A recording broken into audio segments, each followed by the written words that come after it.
دعای مادر گرفتن بایزید بسطامی رحمت الله علیه.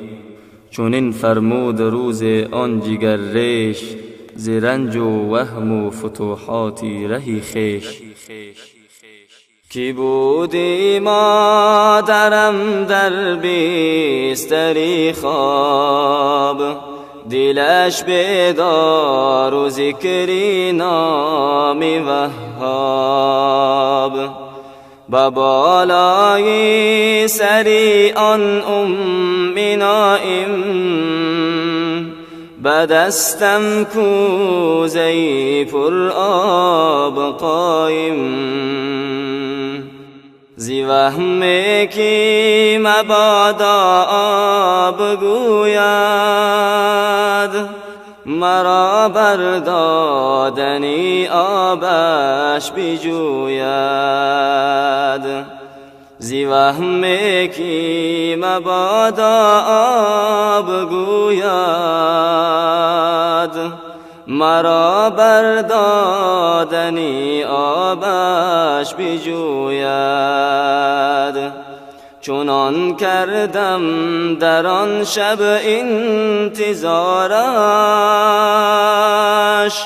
دو دستم میده شد دل بیقرارش.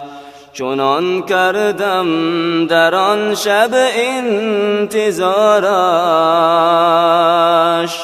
دو دستم میده شد دل بیقرارش. با وقتی فجر شد از خواب بیدار،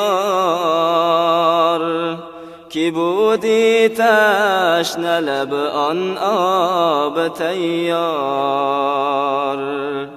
بنوشید آب گفت ای نیک فرزند، نیاسایی دم تو ای جگربند.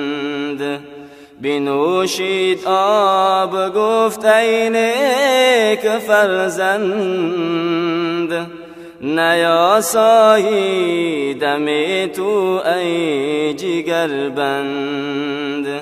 شبی تار درازی کو زبردست، چرا ننشستی ای شیدای سرمست.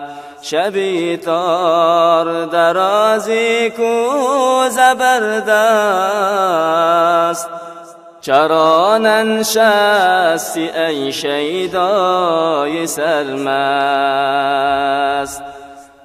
کی گفت از ترس آن که آب گویی، اگر غافل شوم هر سو بجویی.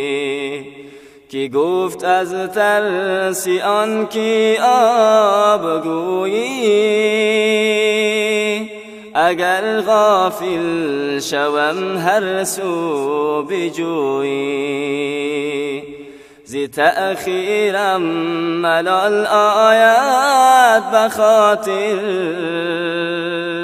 زی آزارت بجانم میرسد تیر. زی تأخیرم ملال آید بخاطر، زی آزارت بجانم میرسد تیر. از آن دل یابی او در سحرگاه، کشاده شد دری اسرار الله. میسر شد مرادی دل به حالت، شدم مستغرقی فیضان وحدت. نگر راه و رویش ای سالکی راه، شکستی رنگی آن شیرانی درگاه. همان که در ره توحید بشتافت زی پاس دل به آخر مدعا یافت همان که در ره توحید بشتافت